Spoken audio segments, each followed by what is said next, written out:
अस्सलाम वालेकुम नाजरीन, आप देख रहे हैं नया पाकिस्तान और मैं हूं शहजाद इकबाल। वर्ल्ड कप 2023 तो जारी है, लेकिन पाकिस्तानी शायकीन मायूस हो चुके हैं क्योंकि अब बहुत मुश्किल है, बल्कि नामुमकिन है कि पाकिस्तान यहां पर सेमीफाइनल के लिए क्वालिफाई कर सके। वो टीम जिसके हवाले से बाबर आजम से जब पूछा गया था कि क्या आप टॉप 4 में पहुंचेंगे, तो उन्होंने कहा टॉप 4 तो बहुत छोटी बात है, हम नंबर 1 टीम बनना चाहते हैं, यानी कि वर्ल्ड कप जीतना चाहते हैं। और तमाम खिलाड़ियों पे उन्होंने कहा कि मुझे भरोसा है कि वो अच्छी कारकर्दगी दिखाएंगे। इस टीम के बारे में ये भी कहा जा रहा था कि ये ओडीआई नंबर 1 टीम है, क्योंकि वाकई 2 महीने पहले हम नंबर 1 टीम थे, लेकिन जिस तरह की परफॉर्मेंस रही है उससे एक्स क्रिकेटर्स भी मायूस हैं और ख़ासतौर पे पाकिस्तानी फैंस बहुत ज़्यादा मायूस हैं। कोई टीम सिलेक्शन पर तनकीद कर रहा है, तो कोई ये कह रहा है कि जो खिलाड़ी थे उन्होंने अपनी काबिलियत के मुताबिक खेला नहीं। तो किसी की तनकीद ये है कि इन प्लेयर्स की काबिलियत दूसरी बड़ी टीमों के प्लेयर्स के मुकाबले में बहुत कम है। कोई बाबर आजम की कप्तानी को ब्लेम कर रहा है, तो कोई ये कह रहा है कि जो क्रिकेट बोर्ड के मसाइल हैं, पिछले एक साल से क्रिकेट बोर्ड को एडहॉक बेसिस पे जिस तरीके से चलाया जा रहा है, जो ऑफ फील्ड रीजंस हैं, उस वजह से टीम की कारकर्दगी मुतासिर हो रही है। और ये भी कहा जा रहा है कि जिस तरीके से पीसीबी ने साउथ अफ्रीका के मैच से पहले जो प्रेस रिलीज जारी की, जिसमें उन्होंने फैन से तो मुतालबा किया कि आप टीम को सपोर्ट करें, लेकिन खुद ये भी कह दिया कि ये टीम बाबर आजम की और इंजमाम की टीम है क्योंकि उनको फ्री हैंड दिया गया था। और साथ में ये भी कहा कि जब 2023 के बाद टीम वापस आएगी इस वर्ल्ड कप के बाद, तो परफॉर्मेंस देखते हुए उनके खिलाफ कार्रवाई की जाएगी। यानी कि खुद कह रहे हैं कि सपोर्ट करो, लेकिन इस प्रेस रिलीज से पीसीबी ने मुकम्मल प्लेयर्स और टीम से लाताल्लुकी का इजहार किया है। जबकि 2 महीने पहले जब यही टीम नंबर 1 बनी थी, तो ज़का अशरफ साहब की तरफ से मुबारकबाद दी गई थी, टीम को कांग्रेचुलेट किया गया था। 26 अगस्त की प्रेस रिलीज भी इस वक्त आपके स्क्रीन पे है कि उस वक्त बताया जा रहा था कि बड़ी शानदार कारकर्दगी हमारी रही अफगानिस्तान के अगेंस्ट और हमने नंबर 1 पोजीशन हासिल कर ली। अब क्या वजह है? क्या ऑफ फील्ड एक्टिविटीज़, क्या बोर्ड की वजह से टीम परफॉर्म नहीं कर पा रही है, टीम में खामियां हैं, क्या हो रहा है? क्योंकि इस टीम के हवाले से कहा जा रहा था कि एक यूनिट बन के खेल रहे हैं, बहुत ज़बरदस्त बॉन्डिंग है, लेकिन अब इन फाइटिंग की भी खबरें सामने आ रही हैं। इन तमाम चीज़ों में बात करने के लिए हमारे साथ मौजूद है वो शख्सियत जो कि पिछले 3 दहाई बल्कि इससे ज़्यादा से न सिर्फ पाकिस्तान क्रिकेट को कवर करते आए हैं, बल्कि दुनियाई क्रिकेट को कवर करते आए हैं। क्रिकेट हिस्टोरियन है डॉक्टर नुमान न्याज। डॉक्टर साहब, बहुत बहुत शुक्रिया वक्त देने के लिए। My pleasure. आपने तो देखा है कि उतार चढ़ाव पाकिस्तान की टीम में कोई नई बात नहीं है, लेकिन इतना सडन चेंज हमने शायद ही कभी देखा हो, क्योंकि 1.5-2 महीने पहले कहा जा रहा था कि ये दुनिया की बेस्ट टीम है। इनफैक्ट ओडीआई रैंकिंग में अफगानिस्तान को हराने के बाद हम नंबर 1 पे आ भी गए थे। इस वर्ल्ड कप के लिए श्योर थे सब, जितने भी क्रिकेट पंडिट्स हैं, कि हम टॉप 4 में क्वालिफाई करेंगे। टीम यूनिटी के हवाले से बड़ी बात हो रही थी कि इतनी अच्छी यूनिटी नहीं देखी कि लड़के बैक करते हैं अपने कैप्टन को, कोई ग्रुप बंदी नहीं है। लेकिन आज हम देख रहे हैं ना हम टॉप 4 में क्वालिफाई करेंगे, चांसेस अब इसके बहुत कम रह गए हैं। टीम में इनफाइटिंग की खबरें आ रही हैं, क्या वजह है इसकी? ये जो कुछ हुआ है 1.5-2 महीने में, आपके ख्याल में टीम सिलेक्शन ठीक नहीं थी, या सिलेक्शन ठीक थी लेकिन स्किल्स की एग्जीक्यूशन ठीक नहीं थी, या जो ऑफ फील्ड हो रहा है सब कुछ इंक्लूडिंग जो पीसीबी के मामलात हैं, उस वजह से टीम की ये परफॉर्मेंस रही है? देखें शहजाद, अब तो बहुत सारे रेट्रोस्पेक्टिवली वाइज हो जाएंगे, लेकिन फैक्ट ये है कि ये कहानी ऑलमोस्ट 8-10 महीने से शुरू हुई। और अगर आपको याद हो, इंटरेस्टिंगली जब सरफराज अहमद को हटाया गया था as captain of Pakistan, and I clearly and I always say कि पॉलिटिकल इन्फ्लुएंस और इम्पैक्ट पे उनको हटाया गया था। वो जो एक डिसीजन हुआ था, उन्होंने बैटिंग इंडिया को पहले दे दी थी मैच में at Old Trafford in world cup 2019। उसके बाद बाबर आजम को पिक किया आपने। या नो डाउट कि Babar Azam is one of the finest batting talents, not only restricted to Pakistan, लेकिन पाकिस्तान से बाहर भी वर्ल्ड पे वो वर्ल्ड लेवल पे कम्पीट करता है। बट क्या आपने उस वक्त सोचा था कि इसमें लीडरशिप है, स्ट्रेटेजाइज कर सकता है, टैक्टिकल है, कोई एक्सपीरियंस है, हैंड्स ऑन एज कैप्टन, और आपने उसको पाकिस्तान का कप्तान बना दिया अक्रॉस ऑल फॉर्मेट्स? उसके बाद यस, टीम यूनिटी भी थी, टीम बॉन्डिंग भी थी, और ड्रेसिंग रूम का माहौल शायद जो पिछली 2 दहाइयों में नज़र नहीं आया था, वो इन्होंने इवॉल्व कर लिया। चाहे वो रिजवान था, चाहे शहीन था। स्पेशली कहा जाता था जैसे माजी में टीम्स में कंटेंडर्स होते थे, कप्तानी मुझे चाहिए, ऐसा कोई माहौल नहीं था। और देवर, मतलब वो कहते हैं ना कि 1 यूनिट खेलते थे। अब होता क्या है कि अगर आपको याद हो, थोड़ा सा अगर आप पीछे जाएं, जो पिछली मैनेजमेंट कमेटी थी, उन्होंने बाबर को और रिजवान को फोर्स्ड करवा दिया रेस्ट, और शादाब खान कप्तान बन गया T20s में इन अफगानिस्तान से जो खेले इन UAE। वहाँ पे आपने insecurity for the first time, कप्तान और बहुत सारे, शादाब जब बना तो ऑब्वियसली फिर औरों का भी होता है। फिर I am not going to name, but certain franchises they started promoting their own prospects कि यार ये भी कप्तान बन सकते हैं। वहाँ से आपकी फिर जो इंसिक्योरिटी शुरू हुई, फिर आपने एक और decision which is surprising to me कि बाबर आजम जैसा प्लेयर जिसकी दुनिया तारीफ कर रही है, वो कप्तान है, वो भी इनसिक्योर हो सकते हैं कि अच्छा आप कह रहे हैं कि और प्लेयर्स भी इनसिक्योर हो गए कि who is after Babar Azam? Yes. उसके बाद क्या होता है, अगर आपको याद हो कि ये तो एक पार्ट हुआ, शादाब ने आके फिर एक स्टेटमेंट भी दी कि जी बाबर मेरा कैप्टन है, और देन आपकी वो डिसइंटीग्रेशन जो है वो शुरू हो गई, और वो फिर इंडिया से जो मैच हारे 225 या 220 रन से, उसके बाद वो एक्सपोज हो गई। हाँ, और उसके बाद जो सेकंड चीज़ है वो ये था कि हम इल्यूजन में थे कि हम नंबर 1 को जो है प्रमोट कर रहे थे। वो हम नंबर 1 हुए कैसे थे, किन के अगेंस्ट खेल के हुए थे। Let us be very honest कि पाकिस्तान की cricket is like a fiat car, और बाकी जो ये टॉप टीम्स हैं ये अब फरारीज हैं। आज का अगर आपने मैच देखा हो, ये जो ऑस्ट्रेलिया और न्यूजीलैंड का, और जिस तरह 119 रन पावर प्ले में बनते हैं, जिसमें ऑलरेडी 12 चौके और 10 छक्के थे पहले 10 ओवर्स में, हमने 5 साल में पावर प्ले में 2 छक्के लगाए जो अभी अब्दुल्ला शफीक ने लगाए थे। सही। So we are lagging behind. मतलब जो टीम्स पहले 280 से 300 करती थी, now they are targeting 380 to 400। हम 220 230 करते थे, हम 270 280 पर हैं। अब आपका टेम्पलेट ऑब्सोलीट हो गया। अच्छा, उसके बाद अब साउथ अफ्रीका को आप देख रहे थे पहले बैटिंग करते वो क्या कर रहे हैं, तो अब आज ऑस्ट्रेलिया ने भी आपको बता दिया। अच्छा, एक तो ये है। दूसरा, आपने एक और बड़ी गड़बड़ की कि हमारी प्रायोरिटीज़ इतनी गलत हैं, क्योंकि आवे का आवा बिगड़ा हुआ है when it comes to Pakistan cricket board at the moment. एक केओस है, वैसे भी वो एडहॉकिज्म है और एक साल से एडहॉक पे चल रहा है। अब प्रॉब्लम क्या है कि दुनिया में, क्योंकि ये हो गई है अब 24/7 स्पोर्ट, तो वर्कलोड मैनेजमेंट होती है। उसके बाद आपके टॉप टियर जो इम्पोर्टेंट एक होता है वो होता है मेडिकल पैनल, और आप लोगों ने अभी भी डिप्लोमा होल्डर्स रखे हुए हैं। आपने एक वो क्लिफ डेकन बुलाया हुआ है, यार उसका कितना वर्सटाइल एक्सपीरियंस है, एक फिजियोथेरेपिस्ट है, not that is a foreigner, तो ही मस्ट बी ग्रेट। अब दुनिया चली गई है स्पोर्ट्स फिजियोलॉजिस्ट, स्पोर्ट्स रिहेबिलिटेशनिस्ट, उसके बाद sports medicine specialist, biomechanist. Jasprit Bumrah को देख लें, केएल राहुल को देख लें, आज ट्रेविस हेड को देखें, ट्रेविस हेड को हफ्ते बाद आया और ऐसा लग रहा था जैसे प्रैक्टिस कर रहा था वो। इसको कहते हैं कि ये अब आपके क्या हुआ, Naseem Shah, Ehsanullah, Shaheen Shah Afridi, I am pretty sure is not confident about fatigue तो नजर आ रहा है, अनफिट नाउ फटीग तो है, ठीक है, he is not confident about his fitness. Haris भी अभी रिकवर करके आया है, हारिस रिकवर करके आया, हसनैन एंकल अपने पर्सनल उस पर करवा रहा है। सो क्या हो रहा है? अच्छा, अब एक ये चीज़ अब हुआ क्या जो इम्पोर्टेंट है, जो शायद बहुत सारे लोग इसको ओमिट कर जाएं।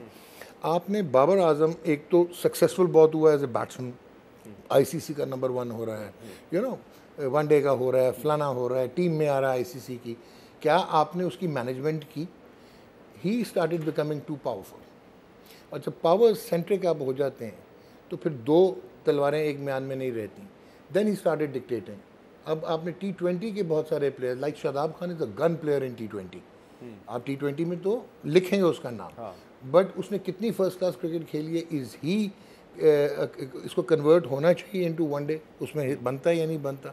Why not Ibrar Ahmed? क्योंकि आप तो कहते हैं वनडे तो एक shorter format of test cricket रह गया है, क्योंकि टेस्ट क्रिकेट में टीम्स अब ज्यादा से ज्यादा 100 ओवर खेलती हैं। आपने सेशन खेलने होते हैं, वनडे में आपको डिफेंस भी करना पड़ता है। ऐसे ही वो मानस लबुशेन और स्टीवन स्मिथ को खिला रहे हैं, मतलब किसी लॉजिक से खेलते हैं ना। एरिन मार्करम कैसे खेलता है, गियर्स बदलता है।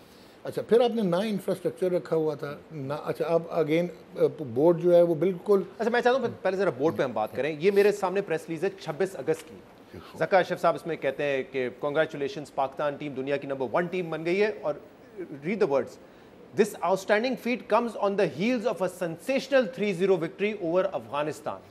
सेंसेशनल विक्ट्री हम कह रहे हैं ओवर अफगानिस्तान 3-0। नंबर 1 हो गए, टीम को ओन किया उन्होंने, प्रेस रिलीज जारी की। लेकिन 2 दिन पहले जो प्रेस रिलीज आई है उसमें तो ऐसा लगता है कि अपने आप को टीम से डिसएसोसिएट कर दिया है, अबैंडन कर दिया है लड़कों को, जबकि 4 मैचेस इंपॉर्टेंट बाकी हैं। और फैन से कह रहे हैं कि आप सपोर्ट करें, एक्स क्रिकेटर्स से कह रहे हैं कि आप सपोर्ट करें, लेकिन ये लिख दिया उन्होंने कि जब टीम वापस आएगी 2023 के वर्ल्ड कप की परफॉर्मेंस पे उनका एहतसाब होगा, अकाउंटेबिलिटी होगी, यानी कि बाबर की छुट्टी होगी और भी शायद कई प्लेयर्स की छुट्टी हो जाए। ये क्या कर रहे हैं बोर्ड? अगेन अब आपने खुद ही सेल्फ एक्सप्लेनेटरी प्रेस रिलीज है। एक तो मुझे बताएं दुनिया का कौन सा क्रिकेट बोर्ड है जो मिडल ऑफ द टूर्नामेंट इस किस्म की प्रेस रिलीज निकालेगा? और उसमें 2 थ्रेट्स हैं। एक ये है कि हम देखेंगे आफ्टर परफॉर्मेंस देखेंगे, और दूसरा भी उसमें एक और बड़ा मज़े का लूप होल है कि जी ये इंजमामुल हक चीफ सेलेक्टर ने सेलेक्ट की और बाबर ने की, ये उनकी टीम है, अबैंडन कर दिया। So you tried to throw them under the bus, but who was the chairman, who was the final signatory, who brought Inzamamul Haq as the chairman of selectors? Zaka Ashraf sahab. किसकी रेन में Babar Azam is the captain? So who is the main man responsible? आप अपने troops को छोड़ देंगे in the middle of the tournament? इसकी थोड़ी सी और भी बैक एंड पे चीज़ें हैं। नहीं, कुछ मैंने मालूमात इकट्ठे किए हैं। ये बताइए सबसे पहले कि क्या ज़का अशरफ साहब ही बोर्ड चला रहे हैं या फिर उनके बेटे चला रहे हैं? क्योंकि मैंने जितना भी देखा है, लोगों से मालूमात इकट्ठा किए हैं विद इन पीसीबी, वो कह रहे हैं कि उनके बेटे का बड़ा इन्फ्लुएंस है, पीसीबी आना जाना भी है उनका, मैचेस में भी दिखाई देते हैं क्लोज टू द टीम। क्या ये चल रहा है? देखें, एक तो वो अब रन करते हैं अपना business, is an American qualified and probably and presumably an American national, a competent man. लेकिन ये तरीका तो नहीं है कि आप ऑस्मोटिक तौर पे डिक्टेट करना शुरू कर दें। आप अपने बेटे को आउटसोर्स तो नहीं कर सकते? आउटसोर्स नहीं कर सकते ना। हाँ, वो एडवाइस कर सकता है अपने वालिद साहब को, वालिद साहब शुड टेक, घर पे बैठ के करें, बोर्ड में आके नहीं कर सकते। सो एक चीज़ है, अच्छा अगर वो इतना ही इंटरेस्ट है तो आप क्यों नहीं, आपने अभी तक इलेक्शंस नहीं करवाए, बोर्ड ऑफ गवर्नर्स अभी तक नहीं हुआ, व्हाई नॉट कि आप उसको मैनेजमेंट कमेटी में ले आएँ और उसके बाद आप इलेक्शंस कंटेस्ट करा दें चेयरमैन पीसीबी के। मतलब कोई तरीके से जहाँ पे आप उनको रोल दे दें, if he is so capable and if he is actually running the cricket board. So I, अब आपके सामने है ये, मैं आई फेल टू अंडरस्टैंड कि मैं जो है वो जियो चलाना शुरू कर दूँ। ठीक है, और ये जो एक कि मैं आपका दोस्त हूँ, एडहॉक पे चलाते हैं, और अगर ये है कि अगर नून लीग की हुकूमत है तो नजम सेठी साहब आ गए, पीपल्स पार्टी की हुकूमत होगी तो ज़का अशरफ साहब आ गए, मतलब जिस तरह हमने बाकी अपने कौमी इदारे तबाह किए हैं, अब इसको भी हम पोलिटिसाइज कर करके तबाह करने जा रहे हैं, या तबाह हो चुका है। अगर आपको आईसीसी के वो 34-35 मिलियन डॉलर ना आते हो तो आप स्क्वॉश और हॉकी की तरफ चली जाती। रीज़न ये है कि पैसा ही है जो बचा रहा है, पैसा है जो आपको बचा रहा है, तो you can afford certain things पे बच रहा है। लेकिन अभी मैंने एक वर्ड यूज़ किया था कि क्रिकेट पोलराइज्ड हो गई। इंग्लैंड ठीक है कि इस वर्ल्ड कप में they haven't performed wonders, England, Australia, New Zealand, even south Africa, ये जो टीमें हैं और इंडिया, ये टीमें अब एक और टियर पे हैं। ये मॉडर्न क्रिकेट खेल रहे हैं, ये इनोवेटिव क्रिकेट खेल रहे हैं, ये जो है रियल टाइम डाटा पे क्रिकेट खेल रहे हैं, ये मैचअप्स पे क्रिकेट खेल रहे हैं, ये साइंटिफिक क्रिकेट खेल रहे हैं। इनके पीछे पूरी टीम्स हैं, आर्सेनल है इनके पास, सॉफ्टवेयर्स हैं, है ना, तो उनका एक पूरा स्ट्रक्चर है। आप मुझे ये बताएं कि आप कैसे इनको मैच करेंगे अगर आपका इंफ्रास्ट्रक्चर ही कंफ्यूज्ड है, आपके प्लेयर पाथवेज का प्रॉब्लम है, आपकी डोमेस्टिक क्रिकेट जिस तरह आपने करवाई है, जैसे हमने कहा जब बोर्ड चेंज होता है आपकी डोमेस्टिक क्रिकेट का सेटअप चेंज हो जाता है। अभी आप इंडिया के वेन्यूज़ देखें और आपके पास कौन से वेन्यू हैं, आपको पता है कि वो इतने आउटडेटेड हो गए हुए हैं कि कुछ स्टेडियम्स में मॉडर्न ब्रॉडकास्टिंग नहीं हो सकती क्योंकि नंबर ऑफ कैमराज और एंगल्स जो हैं उसमें पिलर्स आ जाते हैं और वो आ जाते हैं। सो जो हमारी प्रायोरिटीज़ हैं वो क्या हैं, राइट? अब आप मुझे ये बताएं। अच्छा, उसके बाद एक और चीज़ आती है, यस प्लेयर्स को आप एहतसाब करना है ना, और उसका एक तरीका है, you don't sack your manager in media in the middle of the tournament and become a laughing stock. उसका प्रॉब्लम था, उसने किसी से कोई प्रॉब्लम था, उसको कहते यार वो सेटल करो, वापस आता, यू शुड हैव टेकन। एक दो दिन से एक और डिबेट सोशल मीडिया पर भी देख रहा हूँ जिसपे हमारे कुछ एक्स क्रिकेटर्स ने भी बात की है, वो ये है कि इंजमाम उल हक जो कि चीफ सेलेक्टर हैं, उनकी और मोहम्मद रिजवान जो आपकी टीम का हिस्सा है, उनकी एक कंपनी है जो प्लेयर्स को मैनेज करती है, और उसमें एक और साहब भी हैं जिनका नाम है तला रहमानी, ये याजू इंटरनेशनल नाम की कंपनी है, और 7-8 प्लेयर्स कह रहे हैं कि यही मैनेज करते हैं, और इनका भी बड़ा इन्फ्लुएंस है कि टीम क्या पिक होगी, क्योंकि ऑब्वियसली इवेंट मैनेजमेंट कंपनी देखती है कि अगर हमारे लड़के टीम में होंगे तो अच्छी इंडोर्समेंट्स मिलेंगी। लेकिन अब ये बात हो रही है कि कॉन्फ्लिक्ट ऑफ इंटरेस्ट ये आ जाता है कि अगर चीफ सेलेक्टर भी हैं इंजमाम और फिर उन्होंने टीम भी सेलेक्ट करनी है और वो रिजवान के साथ वो भी हैं, हम ये नहीं कह रहे कि उन्होंने वेरीफाइड कोई की है, बट एक इंटरेस्ट पैदा हो सकता है, तो इसका कितना बड़ा रीजन है? दो चीज़ें देखें, I am not going to defend this, but conflict of interest तो पाकिस्तान क्रिकेट बोर्ड के मैं 10 गिना देता हूँ। इवन आपके ब्रॉडकास्टिंग राइट्स एक ज़माने में पाकिस्तान सुपर लीग के वो ब्रॉडकास्टर्स को नहीं गए थे, ठीक है, जो एडवर्टाइजिंग रेवेन्यू बुक कर रहा था वही राइट्स भी एक्वायर कर रहा था। तो इस तरह की बहुत सारी बातें हो सकती हैं, सही है, आई एम नॉट जस्टिफाइंग दिस, लेकिन पूरी दुनिया में एक ट्रेंड है, सेरेना विलियम्स ले लें, वीनस विलियम्स ले लें, ये सारे अपने जो इनके पर्सनल मैनेजर्स थे उनके साथ ये बिजनेस कंसोर्शियम, उनका टीम सिलेक्शन का इशू नहीं है ना, यहाँ नहीं है ना, डेविड बेकहम देख लें, आई एम नॉट जस्टिफाइंग अगेन। क्या इनको पहली दफ़ा पता लगा? ये आपने जो तला की बात की, by the way he is an MIT and Harvard graduate, मतलब he is a smart guy, सही, ठीक है। अब मुझे ये बताएं, इनको पहली दफ़ा अब पता लगा है? अच्छा, क्या इसके पीछे कोई और रीज़न है कि आपने प्लेयर्स को ये इन्फॉर्मेशन पहुँचाई है कि यार बाकी तो हम देखेंगे, जो आप कॉन्ट्रैक्ट, सेंट्रल कॉन्ट्रैक्ट भी साइन करके गए हैं, इनको भी हम रीएवैल्यूएट करेंगे, ठीक है। 5 महीने से आपने सैलरी नहीं दी हुई प्लेयर्स को, सो दिस मीन ये खबरें भी अभी लीक करवाई जा रही है कि ये फलां इवेंट मैनेजमेंट कंपनी है जो कि प्लेयर्स को मैनेज कर रही है, उस वजह से कॉन्फ्लिक्ट है। एट द बैक एंड कोई और बहुत बड़ा इंटरेस्ट है। अब महीना 1.5 महीना पहले अगर आपने देखा होगा कि कोई चीज़ बैन हुई है, जी जी, कुछ इश्तेहारात बैन हुए हैं जो कि सरोगेट कंपनीज के, जी बिल्कुल, और उससे बहुत सारे बिजनेस हाउसेस को और बहुत सारे लोगों को जो है वो इन्फ्लिक्शन हुई है। पाकिस्तान क्रिकेट बोर्ड भी इटसेल्फ उसको उनका भी वो उसमें एक दो प्लेयर्स ने आवाज उठाई थी, जैसे रिजवान ने मुल्तान सुल्तान में होते हुए आवाज उठाई थी, बट डू यू थिंक उनकी वजह से ये हो रहा है? खुद ही आपने मेरा जवाब दे दिया कि रिजवान, अभी आपने क्या नाम लिया कि ये जो खबर बाहर आई है, so the intent behind this, I am not justifying the act, cricket board should handle it professionally, unbiasedly. अगर वो समझते हैं ये कॉन्फ्लिक्ट ऑफ इंटरेस्ट है, they should penalize, they should have a policy, ठीक है, फाइन, फैंटास्टिक, आप इंतजाम को हटा दें, nobody is stopping you, you must do that, you are the actually governing authority cricket की in Pakistan, but do you think this is the way कि media में लीक्स हो रही हैं, आर्टिकल्स लिखे जा रहे हैं यार, और वर्ल्ड कप हो रहा है अभी, और मैच हारे हैं आप, आपकी प्रेस रिलीज से पता चल गया कि आप साथ नहीं खड़े हुए अपने लड़कों के, उसके बाद खबरें लीक, पहले आप जब 2 मैच जीते थे जी, तो उसमें तब ये क्यों नहीं आया था? मुझे ये बताएं। अच्छा चलें, एक और सिनेरियो देता हूँ, हाइपोथेटिकल है, मुझे ये बताएं कि न्यूजीलैंड जो है वो आज ऑस्ट्रेलिया से मैच हार गया, वो एक और हारता है, पाकिस्तान तीनों जीत जाता है, अब सेमीफाइनल के लिए क्वालिफाई कर जाता है। इट्स नॉट, मतलब मैं मैथमेटिकली तो पॉसिबल है ना, तो फिर बताएं where does this cricket board stand? फिर वो मुबारकबाद वाला वही, जैसे मैंने कहा 26 अगस्त को जो प्रेस रिलीज है वो आ जाएगा कि हम साथ खड़े और हमारी वजह से ये खेल रहे हैं। शहजाद, मसला ये है कि इट इज़ अ क्वेश्चन कि अब जो स्पोर्ट्स मैनेजमेंट भी है ना, जो कि क्रिकेट बोर्ड चलाए जा रहे हैं, वहाँ पे एक्सपर्ट्स होते हैं और कट फॉर रोल लोग होते हैं और रेलेवेंट लोग होते हैं जो रन करते हैं। अच्छा, एक पेयरिंग भी करते हैं हमारे यहाँ, एक ना वो बना लिया हुआ है, एक ऑब्सेशन है लोगों का कि हमारे बहुत सारे क्रिकेटर्स जो हैं वो पढ़े लिखे नहीं हैं, ठीक है, तो ऐसे रन करेंगे, ये कॉर्पोरेट्स हो गया है, ये फलाना हो गया। वो पेयरिंग ये होती है कि ऑपरेशंस आप जो है वो उनसे करवाते हैं क्रिकेटर्स से, वो उनके आइडियाज़ होते हैं कि हमने पाथवे कैसे बनाना है, मॉडल कैसे बनाएंगे, प्रैक्टिस कैसे होएगी, फलाना क्या होगा, टैक्टिक्स, स्ट्रेटजी सारा, बट ठीक है, लेकिन साथ उनके क्वालिफाइड लोग होते हैं जो ट्रांसक्रिप्ट बनाते हैं। एक क्रिटिसिज्म जो मैं खासतौर पे स्पोर्ट्स जर्नलिस्ट हमारे यहाँ बहुत ज़्यादा कर रहे होते हैं वो ये है कि बाबर आजम को आपने कहा कि वो एरोगेंट हो गए थे। अब मैंने देखा है कुछ एरोगेंट कैप्टन्स बड़े कामयाब हुए, एरोगेंट नहीं भी था, बट पावर अब्यूज हो रही थी। लेकिन जैसे गंगुली ने पावर का इस्तेमाल किया, अपनी मर्जी के प्लेयर्स खिलाए। MS धोनी के बारे में कहते हैं 3 सीनियर प्लेयर्स उसने ड्रॉप करके टीम को बनाया, they were given this power and authority. लेकिन उन्होंने क्या किया, इंटेलेक्चुअल ऑनेस्ट सिलेक्शंस की। तो यहाँ पे इब्रार अहमद क्यों नहीं इस टीम में? मैं यही क्वेश्चन करना चाहता था, क्यों नहीं है? इज इट ट्रू डॉक्टर साहब, साउथ 4 पे क्यों नहीं खेलता? डॉक्टर साहब, इज इट ट्रू जो ये एलिगेशन लग रहा है कि उन्होंने अपने करीबी दोस्तों को साथ रखा है और इसीलिए वो शायद उसी टीम मैनेजमेंट का हिस्सा भी, इवेंट मैनेजमेंट जो प्लेयर मैनेजमेंट जो कंपनी है, क्या ये एलिगेशन दुरुस्त है? नहीं, उसमें मैं प्लेयर मैनेजमेंट वाली एलिगेशन की बात नहीं, बट ये तो सामने नजर आता है ना, बाबर के सर्कमस्टेंशियल एविडेंस है कि उस,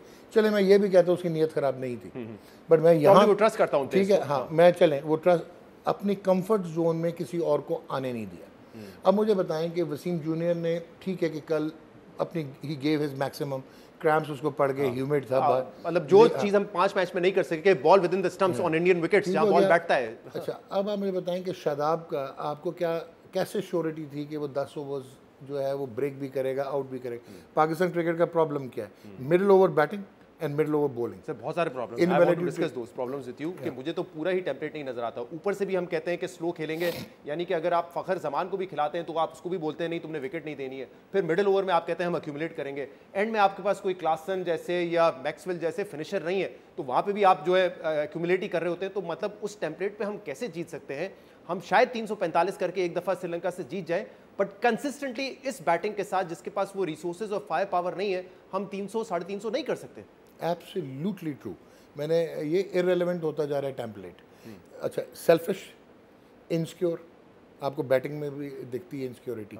अब मुझे ये बताएं कि इमामुल हक का जो रोल है वो रन्स करता था, लेकिन वो टीम के इम्पैक्ट नहीं उन रन्स का, टीम के, हाँ एग्जैक्टली, टीम के स्ट्राइक रेट से कम स्ट्राइक रेट, लेकिन हो क्या रहा था दूसरे एंड पे कवर उसको कौन कर रहा था? फखर जमान, जो कि आपका एक्स फैक्टर था, जो वनडे का, ठीक है, अभी उसका एक run of, by the way उसका भी घुटना 1 सवा साल से रीअकर हो जाता है ये मेडिकल। लेकिन सर अगर अब्दुल्ला शफीक को भी आप लेके आएंगे तो कैप्टन को रोल देना होता है ना कि Exactly. अगर इमाम ने स्लो खेले तो आपने मारना है, यू नहीं, टेक अब मुझे चांसेस, बताएं योर कि- place will be safe. But मुझे बताएं कि Abdullah is a delightful talent, और मज़े की बात यह है कि अब्दुल्ला शफीक, साउद शकील और इवन हसन अली जिसने इस टूर्नामेंट में ठीक बॉलिंग की है, ठीक part है, originally थे नहीं वो थे। ओरिजिनली आपके पार्टी नहीं थे आपके, तो कैसी सिलेक्शन हुई होगी? नहीं भाई, कह रहा हूँ कि जो आपके पास जो रिसोर्सेज होते हैं उनसे भी आपने काम लेना है, तो you have to give them a role. हमारे यहाँ तो ऐसा लगता है कि 5 जो टॉप प्लेयर्स हैं वो सारे एक्यूमुलेटर हैं, सारों ने खड़ा रहना है विकेट पे।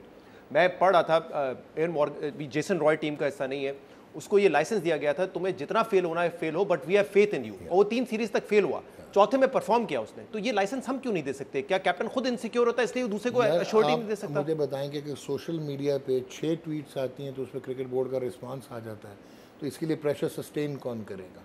आपके हिस्टोरिकल रिस्पॉन्सेज जो हैं वो तो जब आप एफिशिएंट होंगे, जब आपकी फुटिंग स्ट्रांग होंगी, जब आप वहाँ पे बैठ के आपका एक विजन होगा, तो फिर आप ये चीज़ें सिस्टम में एक लेके आते हैं ना। आपने फाइनेंशियली सिक्योर कितने प्लेयर्स को रखा हुआ है? डोमेस्टिक क्रिकेट में कितना आपने फाइनेंशियल सिक्योरिटी दे दी है? नेपोटिज्म का आपने क्या किया है? आपने जो है बायस सिलेक्शंस का क्या किया? अब मुझे बताएं, एक फास्ट बॉलर आपको याद भी नहीं होगा, आपने मोहम्मद अली खिलाया था, जी जी, एक मैच खेला था वो शायद। किधर गया? तो ऐसे टैलेंट जो है एक्सप्लोर होता है। आपने नुमान अली खिलाया था, वो आपके उसमें नहीं था सेंट्रल नहीं, contract. Abrar mystery bowler Abrar इस मैच में नहीं है। क्यों नहीं है? 15 में क्यों No, it's a आपने no-brainer. उसको 15 में क्यों नहीं No रखा? brainer. क्या मैं ये अज्यूम करूं आपने इसलिए नहीं रखा कि वो परफॉर्म करेगा और शादाब जो है वो थ्रेटन हो जाए? इनसिक्योरिटीज हैं। ठीक है ना। सो साउथ 4 पे क्यों नहीं खेलता? वाई?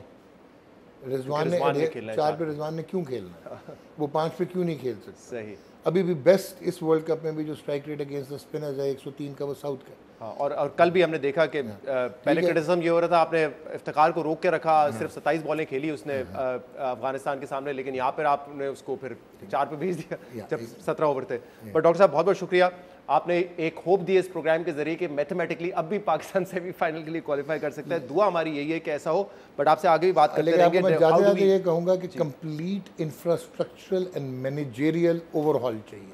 सही है। इट्स नॉट कि आप टीम में बंदे चेंज कर दें। That's how you turn around the things. बहुत बहुत शुक्रिया। डॉक्टर नवाज नियाज साहब हमारे साथ मौजूद थे, शामिल करेंगे, इसके बाद मजीद बात करेंगे। Stay with us. Welcome back. Noon league के कायद नवाज शरीफ की वतन वापसी के बाद पुराने सियासी हलीफ अब सियासी हरीफ बनते नजर आ रहे हैं। खासतौर पर पाकिस्तान पीपल्स पार्टी नवाज शरीफ पर लाडला और सेलेक्टेड होने के इल्जामात लगा रही है, और अब तो पीपल्स पार्टी ने 16 माह तक पीडीएम हुकूमत का हिस्सा बनने को अपनी गलती करार दिया है और पीडीएम हुकूमत का हिस्सा बनने पर सरेआम माफी मांग रही है। पीपल्स पार्टी के सीनियर रहनुमा खुर्शीद शाह, जो पीडीएम हुकूमत में वफाकी वजीर की हैसियत से शहबाज शरीफ की काबीना का हिस्सा रहे, उन्होंने एक इंटरव्यू के दौरान पीपल्स पार्टी का पीडीएम हुकूमत का हिस्सा बनने को गलती करार दिया और गलती पर कौम से माफी भी मांगी। खुर्शीद शाह पीडीएम हुकूमत का हिस्सा बनने को पीपल्स पार्टी की गलती करार दे रहे हैं। अहम बात यह कि पहला मौका नहीं है जब पीपल्स पार्टी नून लीग पर तनकीद कर रही है। नवाज शरीफ की वतन वापसी के ऐलान के बाद नून लीग और नवाज शरीफ की सियासत पीपल्स पार्टी की तनकीद का हदफ रही है। पीपल्स पार्टी के रहनुमा नवाज शरीफ को नया लाडला और सेलेक्टेड होने के ताने दे रहे हैं। पीपल्स पार्टी निगरां हुकूमत को नून लीगी हुकूमत करार दे रही है और नून लीग पर डील के इल्जामात लगा रही है। पीपल्स पार्टी गिला कर रही है कि नून लीग की सहूलतकारी की जा रही है और नून लीग के साथ 16 माह की हुकूमत को अपनी सियासी गलती करार दे रही है। लेकिन दिलचस्प बात यह है कि यही पीपल्स पार्टी माजी में अदम एतमाद की तहरीक से पीटीआई हुकूमत के खात्मे और पीडीएम हुकूमत की तश्कील का क्रेडिट लिया करती थी, और सिर्फ यही नहीं बल्कि असेंबलियों की मुद्दत की तकमील को भी अपने सियासी हिकमत अमली की जीत करार दिया करती थी। इन मामलों पर हम मजीद बात करेंगे, जिसके लिए हमें ज्वाइन किया है secretary general Pakistan Peoples Party Nayyar Bukhari साहब ने। नैयर साहब बहुत बहुत शुक्रिया वक्त देने के लिए। नैयर साहब, जब से नवाज शरीफ साहब वापस आए हैं, तनकीद हो रही है आपकी पार्टी की तरफ से कि जिस तरीके से उनको रिलीफ दिया जा रहा है, उनके लिए चौथी मरतबा वजीर आजम बनने की राह हमवार की जा रही है। लेवल प्लेइंग फील्ड सिर्फ उनके लिए है, बट कल खुर्शीद शाह साहब ने यह भी कह दिया है कि गलती हो गई, पीडीएम हुकूमत का हिस्सा बन के माफी भी मांगी उन्होंने। क्या वजह है इसकी? शुक्रिया। गुजारिश ये है कि खुर्शीद शाह साहब का ये पर्सनल व्यू हो सकता है क्योंकि वो कैबिनेट के मेंबर रहे हैं, लेकिन ओवरऑल जो पीडीएम की हुकूमत के साथ हम अलायंस में थे तो वो पार्टी की आदत का फ़ैसला था। सेंट्रल एग्जीक्यूटिव कमेटी में डिस्कशन हुई तो हम शामिल हुए, लेकिन उसके कुछ एस्पेक्ट्स ऐसे भी हैं जिससे वो एडवर्सली कोई ले तो वो तो हम समझते हैं कि उसको एक्सेप्ट करना चाहिए कि हम उस गवर्नमेंट का हिस्सा रहे। और वो कहते हैं सेल एंड सिंक टुगेदर, वो बात सीधी थी कि क्यों हमने कॉन्स्टिट्यूशनल रास्ता इख्तियार करके इमरान खान की गवर्नमेंट को डिसमिस हुई क्योंकि उनके खिलाफ नो कॉन्फिडेंस हो गया। तो बहरहाल ये शाह साहब का अपना एक पॉइंट ऑफ व्यू है, वो उनका एक मौक़िफ़ है। बल्कि नैयर साहब, आपकी पार्टी तो ये भी कहती रही है कि इमरान खान को घर भेजना ज़रूरी था और उस हुकूमत होने से ज़्यादा नुकसान होता मुल्क को। और जब नून लीग ये सोच रही थी कि हम असम्बलियाँ वक्त से पहले तहलील कर देते हैं, तो क्योंकि आप लोगों की सिंध में हुकूमत थी, तो आप लोग इसरार कर रहे थे नहीं, अब जो है मुद्दत पूरी करनी चाहिए असम्बलियों को और हुकूमत को। लेकिन ये तो खैर वो जो नून वाले कह रहे हैं कि हमने कहा कि इसको मुद्दत पूरी करनी चाहिए। हम कोलिशन पार्टनर्स थे, मेजर पार्टनर जो थे वो एन वाले थे, ड्राइविंग सीट पे भी वही थे, 16 माह प्राइम मिनिस्टरशिप भी उनके पास रही, कैबिनेट के मेंबर्स भी उनके थे। तो ये कलेक्टिव डिसीजन था, ये कोई इंडिविजुअल डिसीजन, ये कोई इंडिविजुअल पार्टी का डिसीजन नहीं था। और पाकिस्तान पीपल्स पार्टी हमेशा समझती रही कि सिस्टम की कंटिन्यूटी पे कि असम्बली अपनी मुद्दत पूरी करें। और यही मैं समझता हूँ कि पाकिस्तान में पार्लिमानी जमहूरी निज़ाम के लिए बहुत बेहतर है। रहा आपने कहा कि जी नून लीग के साथ हम इख्तलाफात में हैं या हमें कुछ एतराज़ात हैं या हमको गिला शिकवा कर रहे हैं, तो देखिए हमारा इत्तेहाद उनके साथ था गवर्नमेंट की हद तक। बाकी इंतखाबात उन्होंने अपने मौक़िफ़ पे, अपने आइडियोलॉजी पे, अपने मैनिफेस्टो पे लड़ना है, पाकिस्तान पीपल्स पार्टी ने अपने पे लड़ना है। और हमने हमारा ये इलेक्शन अलायंस तो था नहीं। आने वाले इंतखाबात में हम बिल्कुल इलेक्शन हर सीट पे कंटेस्ट करेंगे, अपने उम्मीदवार खड़े करेंगे। नून का भी राइट बनता है, दीगर जमातों का भी बनता है राइट। लेकिन ये फैसिलिटेशन की बात जो अभी केयर टेकर गवर्नमेंट की तरफ से फैसिलिटेट किया जा रहा है, वो सिर्फ मैं नहीं कह रहा, एक कॉमन आदमी भी ये कहता है कि जी फैसिलिटी फराम की जा रही है, लेवल प्लेइंग फील्ड नहीं है। तो ऑब्वियसली हम समझते हैं कि लेवल प्लेइंग फील्ड देना मौजूदा हुक्मरानों का काम है। ECP इसको ज़रूर देखे ताकि इक्वल अपॉर्चुनिटीज़ होनी चाहिए तमाम पॉलिटिकल पार्टीज़ के पास। मैं तो ये कहता हूँ कि जो जमात इलेक्शन कमीशन ऑफ पाकिस्तान के पास एनलिस्टेड है और वो इलेक्शन कंटेस्ट करना चाहती है, तो उसको इक्वल अपॉर्चुनिटी होनी चाहिए। तो बाकी जो फैसिलिटेशन वाली बात है वो आपके सामने है कि रिलीफ किस अंदाज से उनको मिलता। और ये माजी उनको देख लें नून का कि वो रिलीफ लेने के माहिर हैं, वो रिलीफ ले लेते हैं। वो 1999 में अक्टूबर में उनको हुकूमत से निकाला गया एक गैर आइनी तरीके से, और फिर मुकदमात बने, सज़ा हुई, लेकिन 2000 में दिसंबर में वो बाहर चले गए। तो वो अरेंजमेंट थी उनकी, फिर वो अरेंजमेंट के ज़रिए ही 2007 में वापस आए, फिर एक अरेंजमेंट के जरिए 2019 में वो बाहर चले गए। नैयर साहब, ये बात वैसे आपकी ये बात दुरुस्त है कि सिर्फ पीपल्स पार्टी नहीं, बहुत सारे सियासी मुबस्सिरीन जो हैं, तज्ज़ियाकार हैं, वो भी ये कह रहे हैं कि ऐसा लग रहा है कि नवाज शरीफ के लिए राह हमवार की जा रही है चौथी मरतबा वज़ीर-ए-आज़म बनने के लिए, और लाडले वाला सलूक हो रहा है। लेकिन फिर वही मुबस्सिरीन ये भी कह रहे हैं ना कि एक माजी का लाडला था, एक इस वक्त लाडला है, और पीपल्स पार्टी के हवाले से कहा जा रहा है कि क्योंकि उनकी लाडला बनने की जस्तजू है, ख्वाहिश है, और वो पूरी नहीं हो रही, इसलिए पीपल्स पार्टी को तकलीफ है। नहीं, बिल्कुल नहीं, कतन नहीं। पाकिस्तान पार्टी लाडला बन के कभी भी इक़्तिदार में नहीं आई। आप माजी को देख लें, अगर हम लाडले होते तो पंजाब की गवर्नमेंट 1988 में हमारी होती, सीटें हमारे पास ज़्यादा थी। लेकिन आप 1990 को देख लें, उस इलेक्शन का कि जिसके बारे में सुप्रीम कोर्ट की वर्डिक्ट आई हुई है इरमाद असगर खान के केस में। आप देख लें 2002 में हमारी स्ट्रेंथ ज़्यादा थी और हम गवर्नमेंट बनाने के पोजीशन में थे, और उस वक्त पैट्रियट बनाएगी, और हमें तो कभी फैसिलिटेट नहीं किया और ना ही हम फैसिलिटेट होने की कोशिश करते हैं। हम तो अवामी क़ुव्वत पे इन्हिसार भी करते हैं, एतमाद भी करते हैं। और पीपल्स पार्टी जब भी इक़्तिदार में आई, वो अवामी क़ुव्वत पे, पब्लिक मैंडेट पे, अवाम के मैंडेट पे इक़्तिदार पे आई। लेकिन नैयर साहब, इसके इशारे तो नजर आ रहे थे आपकी जो 16 लेकिन नहीं शहजाद मुझे, लेकिन हम ये ज़रूर चाहते हैं कि जी सबके साथ एक जैसा सलूक होना चाहिए, कोई फेवरेटिज़म नहीं होना चाहिए। 2018 में फेवरेटिज़म किया तो फिर 2022 में आके देख रहे जिन्होंने फेवरेटिज़म किया तो वो कितनी तकलीफ़ में थे। और उस वक़्त भी हमने सपोर्ट किया कि अनकॉन्स्टिट्यूशनल मेजर्स नहीं लेने चाहिए। हमने 2014 में भी जब नवाज़ शरीफ साहब के ख़िलाफ़ इमरान खान का धरना था, तो उस वक़्त भी हमने अनकॉन्स्टिट्यूशनल इलीगल जो मेजर्स थे उसको अपोज़ किया, और हमने कहा कि नहीं, अगर किसी को हुकूमत से रिमूव करना है जो कॉन्स्टिट्यूशनल तरीका है। नो कॉन्फिडेंस का था, हमने बिल्कुल नो कॉन्फिडेंस में सपोर्ट किया। तो हमारी सपोर्ट की वजह से इमरान खान साहब जब आपकी पार्टी बार-बार और हमारी सपोर्ट की वजह से शहबाज शरीफ साहब प्राइम मिनिस्टर बने। अच्छा, हमारी अगर हमारी 55 ये सब सवाल ये करना चाह रहा हूं, बार-बार आप ये कहते हैं कि एक पार्टी को फेवरेटिज्म किया जा रहा है, लेवल प्लेइंग फील्ड उनके लिए है, और आपकी पार्टी ने ये फैसला किया था कि जरदारी साहब इस हवाले से बात करेंगे जो ताकतवर हल्के हैं उनसे कि लेवल प्लेइंग फील्ड सबके लिए होनी चाहिए। या तो आप इसको रिवर्स करें, वरना अगर ये मायूसी वाला मैसेज आप देते रहेंगे कि एक पार्टी के लिए फैसिलिटेशन हो रही है, तो आपका जो पंजाब में वोटर है वो तो घर बैठ जाएगा कि सिलेक्शन पहले ही हो चुकी है, हमारे निकलने का फायदा क्या। तो या तो आप इसको बदलें या ये कहना बंद करें, वरना तो फिर मायूसी फैलेगी आपके वोटर में। नहीं, मायूसी नहीं फैलेगी, वोटर बड़ा समझदार है। आपने ये फेवरेटिज्म इमरान खान के ख़िलाफ़ उसके हक़ में फेवरेटिज्म 2018 में आया, तो इमरान खान के पास तो सिंपल मेजॉरिटी भी नहीं थी, ना पंजाब में थी ना मरकज़ में थी, तो फिर उनको कोलिशन पार्टनर्स के साथ गवर्नमेंट बनानी पड़ी। आज भी हम समझते हैं, जब हम बात कह रहे हैं, हम इसलिए कह रहे हैं कि ये केयर टेकर्स अपनी ज़िम्मेदारी को समझे भी और निभाएं भी। हम समझते हैं कि ईसीपी अपना जो किरदार है वो अदा करे, जो आइन के तकाज़े हैं ईसीपी उन पे अमल दरामद करवाए।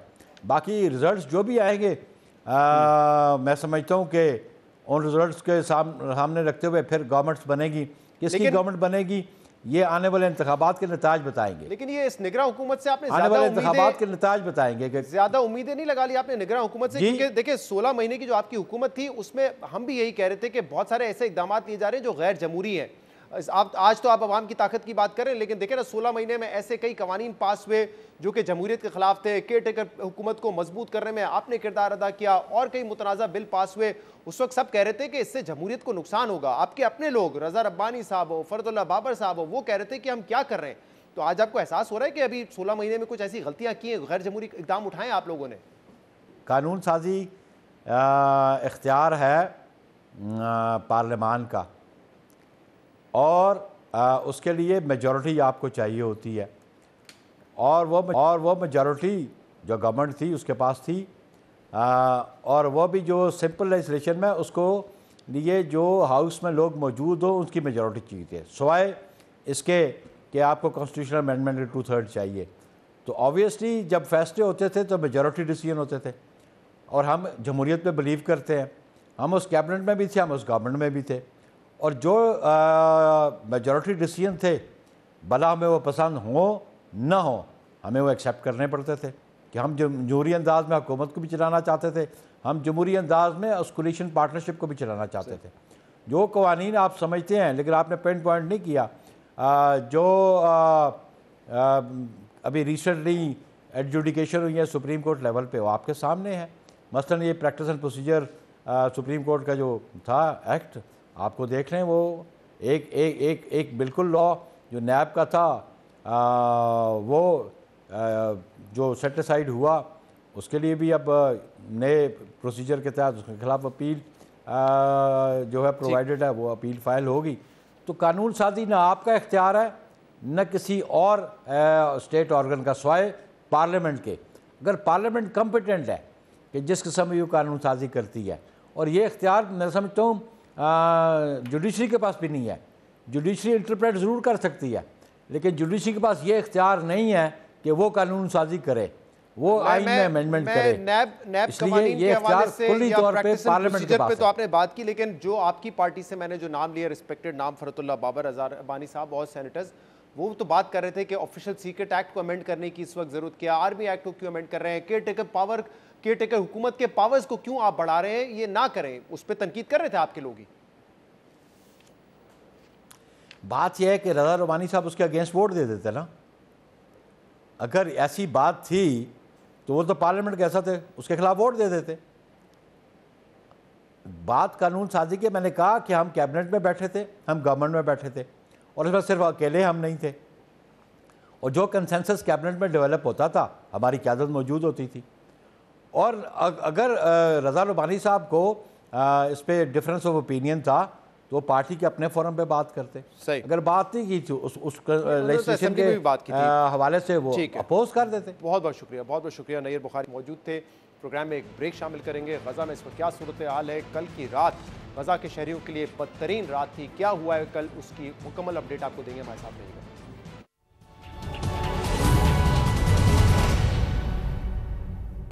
Welcome back. इजराइल इस वक्त पूरी दुनिया के सामने फलस्तीनियों की नस्ल खुशी कर रहा है। इजराइल इस वक्त डंके की चोट पर गजा को सफा हस्ती से मिटाने पर उतर आया है। इजराइल ने हर जंगी जराइम से बेपरवाह होकर भूख और प्यास को जंग का हथियार बना लिया है। और अलमिया यह है कि 21वीं सदी में फलस्तीनियों की नस्ल खुशी की यह मुहिम बराए रास्त नशर हो रही है, मगर खुद को मौजब कहने वाली दुनिया इस पर खामोश है, जबकि मुस्लिम ममालिक की बेअमली गजा के जख्मों पर नमक छिड़कने का काम कर रही है।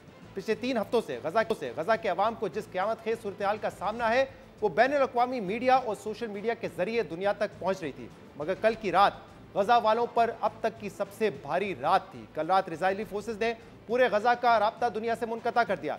इजराइल ने कल रात शुमाली गजा पर जिस किस्म के वहशाना बमबारी की, इसके मराजे तो कहीं कहीं इंटरनेट रोमिंग की वजह से दुनिया तक पहुंचते रहे, मगर कल रात गजा में ज़मीन पर असल सूरत हाल क्या थी, इसका मुकम्मल अंदाज़ा अभी भी नहीं लगाया जा सकता, क्योंकि इस तबाहकुन बमबारी से पहले गजा मुकम्मल तारीकी में डूब चुका था। बिजली मुकम्मल तौर पर मुनक़ता थी, टेलीफोन और इंटरनेट की लाइन्स मुकम्मल बंद हो चुकी थी और लोगों का आपस में राब्ता ख़त्म हो गया था और सिर्फ आग की चिंगारियाँ ही अहले गजा के लिए तारीकी में रोशनी का काम कर रही थी। और इस क़यामत खेज सूरत हाल में गजा की मस्जिदों से ऐलानात हो रहे थे, जिसमें मुस्लिम ममालिक से गजा की मदद की अपीलें दोहराई गई।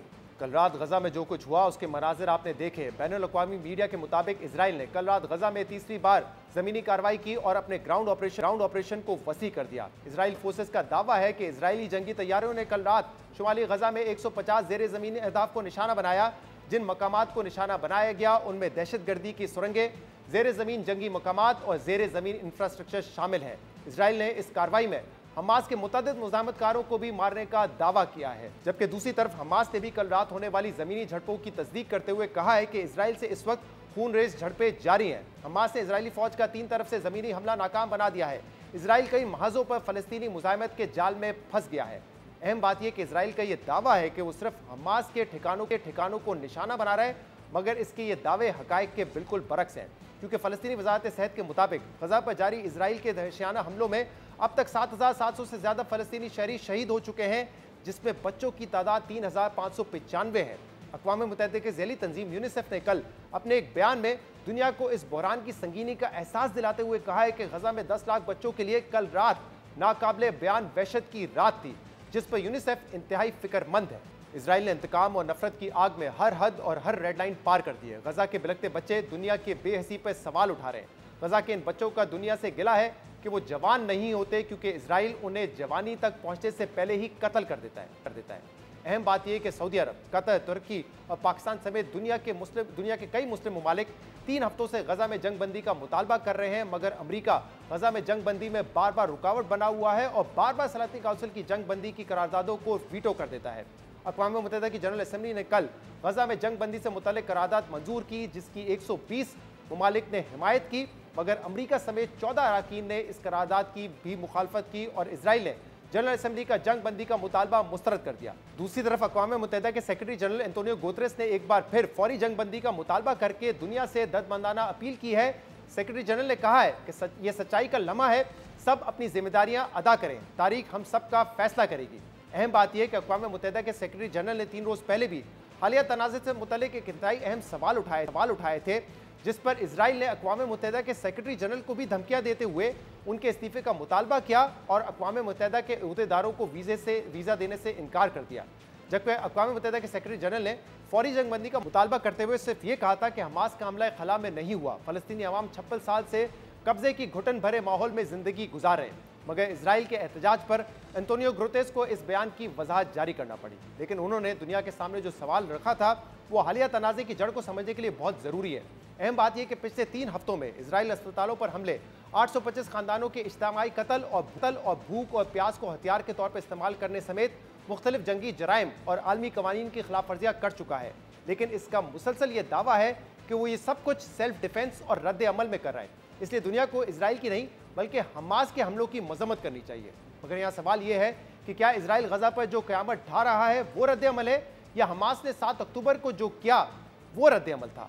इस हवाले से कल अक़वाम मुत्तहिदा में पाकिस्तान के मुस्तकिल मंदूब मुनीर अकरम ने मगरबी ममालिक और इजराइल के दोगले बयानिए को बेनकाब करते हुए कहा कि हमसे हमास का नाम लेने का मुतालबा किया जाता है, मगर इजराइल ने 3 हफ्ते में 7,000 फलस्तीनियों को शहीद कर दिया। इसकी मुज़ब्बत करने को नहीं कहा जाता।